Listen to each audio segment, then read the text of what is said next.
So we're here today with Sarah Mullins. with the Sacramento Children's Home.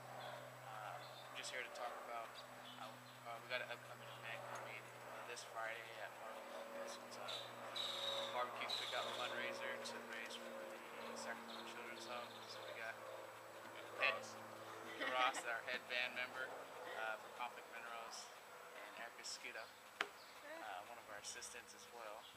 So yeah, Sarah, tell us just, I guess, about how long you've been with the Sacramento Children's Home and what your job, the role is here. Oh, sure.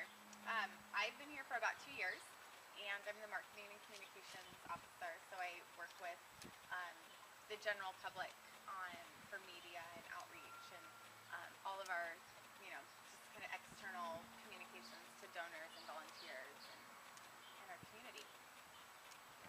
Perfect. So you were talking a little earlier about the boys' children.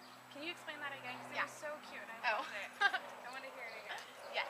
So our program is all boys on campus. We have 30 boys between the ages of 6 and 18 that live on campus here.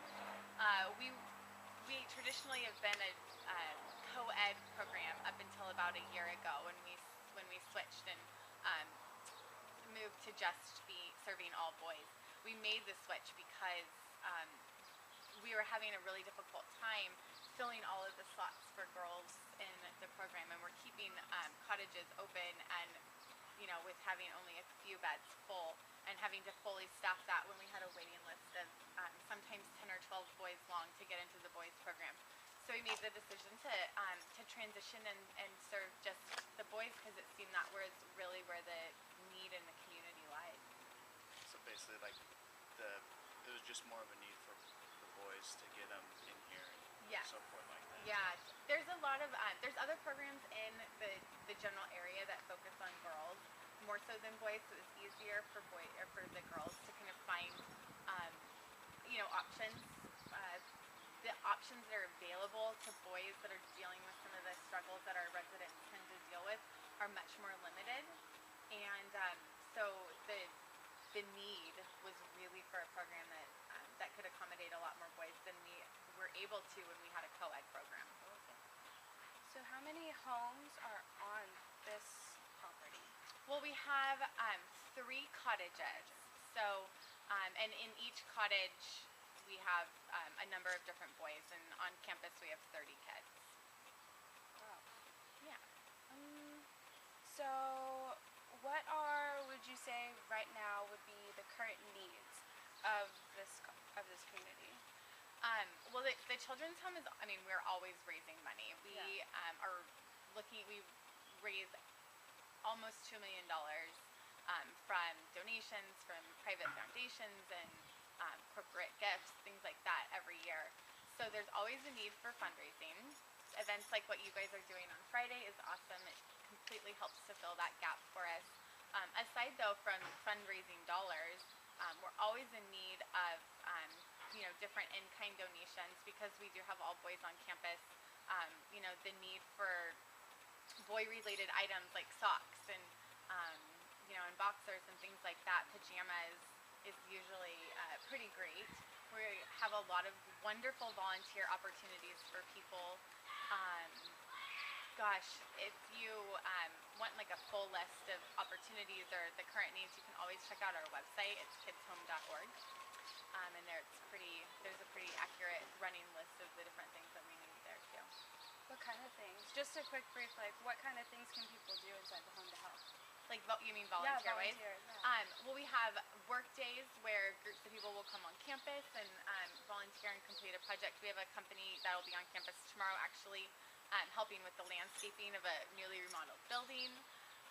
We've got a Special Friends program, which is kind of like having a big brother or a big sister, where residents are paired up with one adult sort of mentor that stays with them and visits frequently, and they kind of are able to form a bond and really have that sort of a special adult relationship.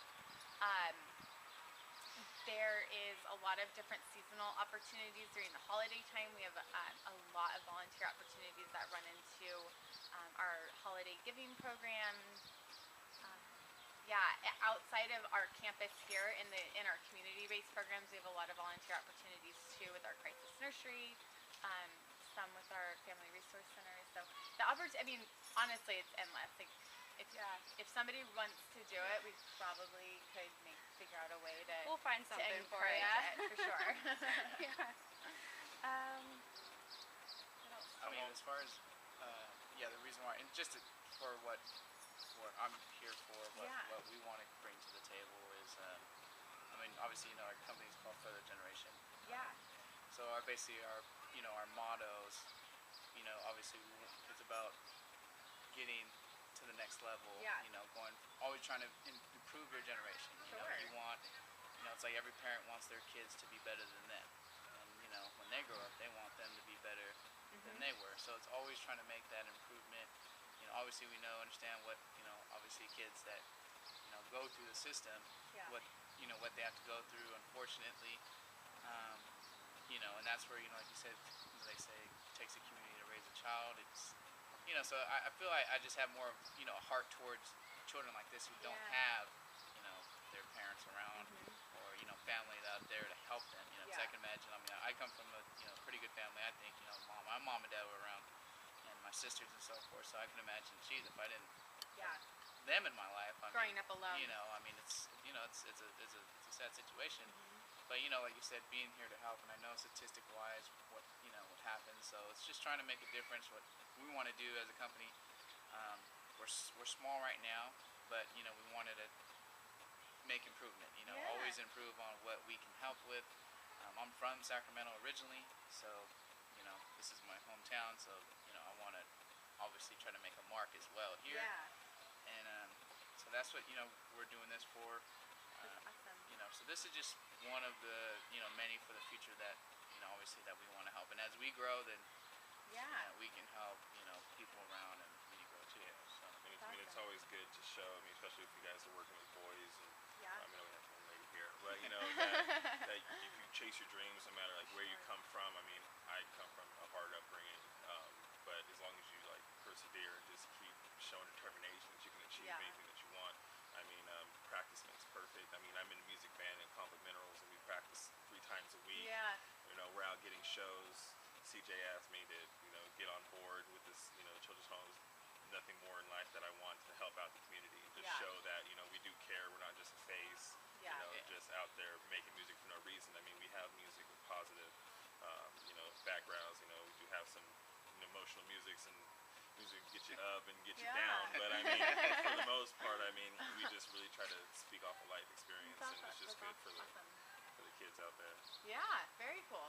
Well, we're really excited that you guys chose us to partner with, not just for this event, but I know that, Further Generations has done a lot of stuff for us in the past, and we're honored, that you have chosen the Children's Home and would like to continue to sort of build that relationship. I think that's really cool. Well, thank you, Sarah, for giving us opportunity, and we'll be back again.